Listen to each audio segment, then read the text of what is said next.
como é que se chama? Galahad, neste caso o 240, se não estou em erro, existe o 240 e o 360 e não existe 120, mas também o watercooler de 120 em 2020 raramente compensa. Portanto, eu desta vez, em vez de fazer o teste típico de comparação, aproveitei este watercooler que me chegou novo para fazer um teste que serve de exemplo a uma coisa que de vez em quando eu me lembro de alertar, mas nunca é demais frisar, que é as situações onde passar para um dissipador melhor não faz diferença nenhuma. E eu vou mostrar, utilizando um caso onde isso acontece, ok? Antes de mais, há uma cena estranha neste que eu estava a fazer um unboxing dele, a tirar e não sei o quê. Estava a pegar no coisa para ver tipo como é que ele ficaria, as mangueiras e não sei o quê. E notei algo muito estranho. Eu tinha pegado no watercooler antes de o instalar para fazer o teste que eu quero fazer e reparei, já tinha tirado da caixa, ao tirar da caixa por acaso eu não tinha reparado no imediato, e reparei que alguma coisa não parecia correto. Notam algo de estranho? Isto está para um lado, está para este lado, para um lado entre aspas de fora. Não é suposto isto estar deste lado? Virado, portanto as mangueiras vêm daqui, isto fica para um lado de fora, deveria ser para um lado de dentro à partida, é um bocado, é que a tentar simular a posição onde irá ficar o processador, isto meio que não quer ir, tem que dar a fazer este teste, parece que ele não quer ir para essa posição, porque ele está para um lado de fora. Por exemplo, quando pegam num watercooler e deitam assim a mangueira, normalmente isto fica para baixo, tirando os watercoolers onde a mangueira sai de cima, não é? Eu desconfio que tenha sido um erro no fabrico. Primeiro porque é estranho. Segundo porque no manual de instruções, estão a ver na imagem, ele está para um lado de dentro. Portanto, no próprio livro de instruções está ao contrário do que está aqui, que seria a forma normal. Vamos ver, dá para instalar na mesma, não é? Já muita gente instalou este watercooler, portanto para instalar dá. Agora realmente dá a entender que ele vai ficar a fazer muito mais pressão ou que as mangueiras vão ficar numa posição estranha. As ventoinhas tipo uau são espetaculares, mas o produto também não é barato.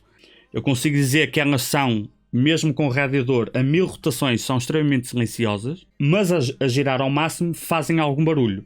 No teste que eu fiz com as ventoinhas ao máximo, elas estavam a girar a 1700 rotações, acho eu.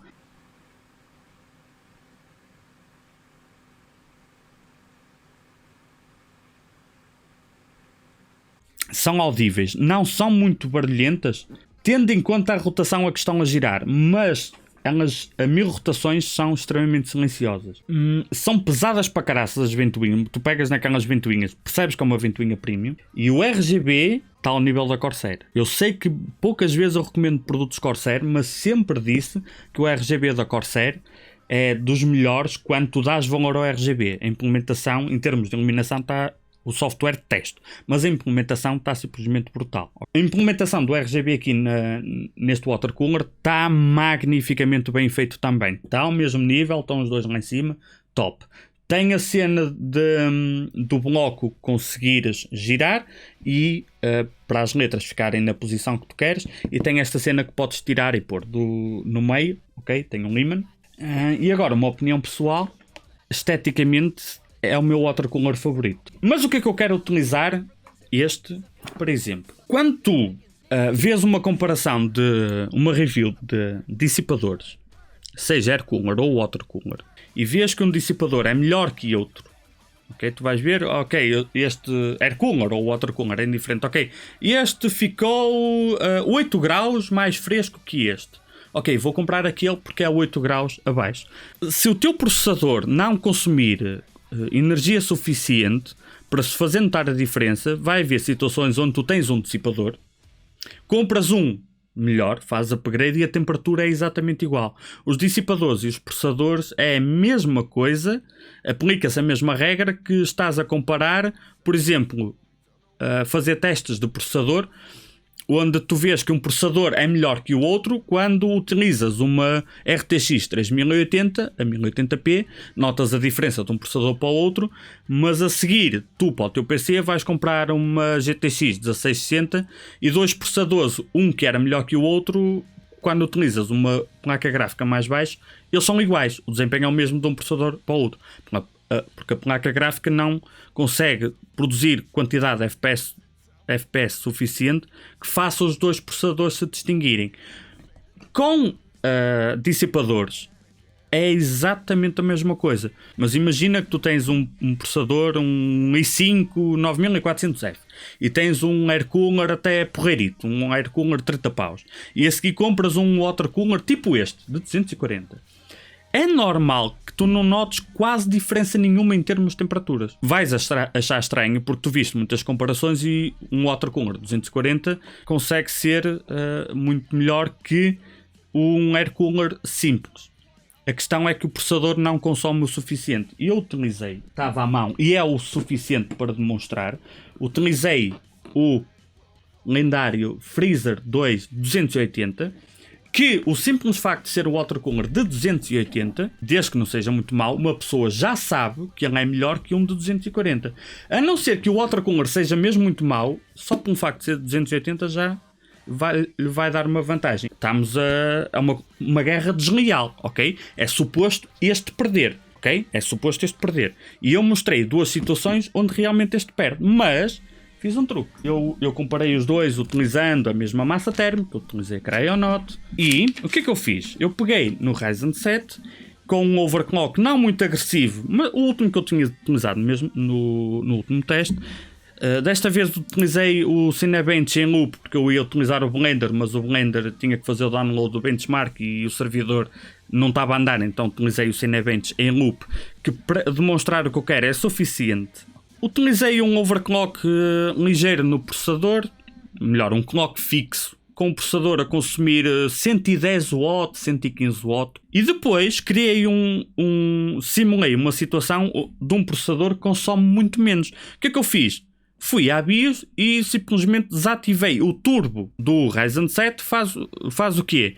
Que ele fica a trabalhar a 3.6, fixo a 3.6, com uma voltagem super baixa e um consumo de energia que não é nada. É 50-60 watts. 55-60, é mais isso. Com um clock mais alto e um consumo de energia mais alto, nós vemos que o Liquid Freezer 2, a temperatura ambiente, by the way, a temperatura ambiente quando eu testei o Liquid Freezer era de 24 graus, 24,1, 24 graus, e quando eu testei o Lian Li, que foi depois, a temperatura ambiente estava a 23, ok? A temperatura ambiente estava 1 grau abaixo neste.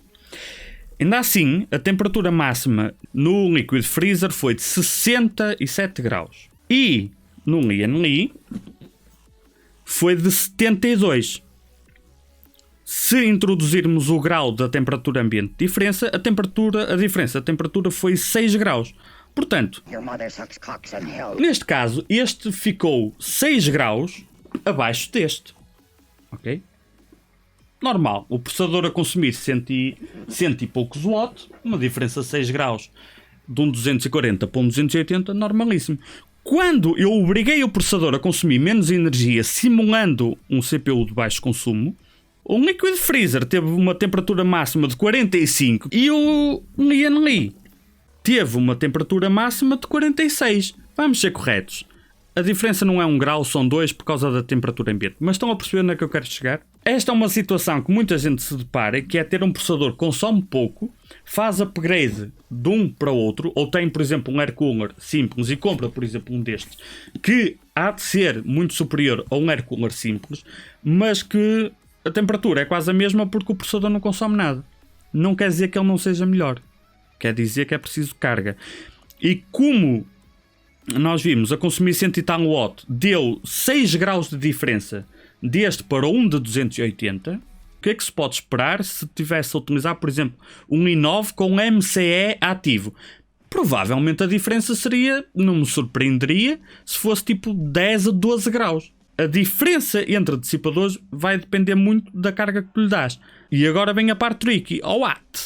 Oh, what? Então porquê que quando se testa dissipadores o pessoal não testa um dissipador com um processador que consome menos para o pessoal ver que depois em casa não faz diferença nenhuma? Porque senão tu não consegues distinguir um dissipador melhor e pior se não os puseres à prova. A realidade é essa. Mas também é verdade que é difícil encontrar testes online onde tu consigas ver na tua situação concreta.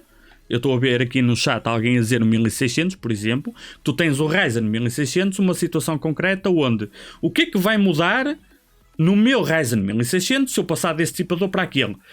Muitas vezes não vai mudar nada. E não é por causa do dissipador que não é melhor que o antigo, é porque ele não consome nada.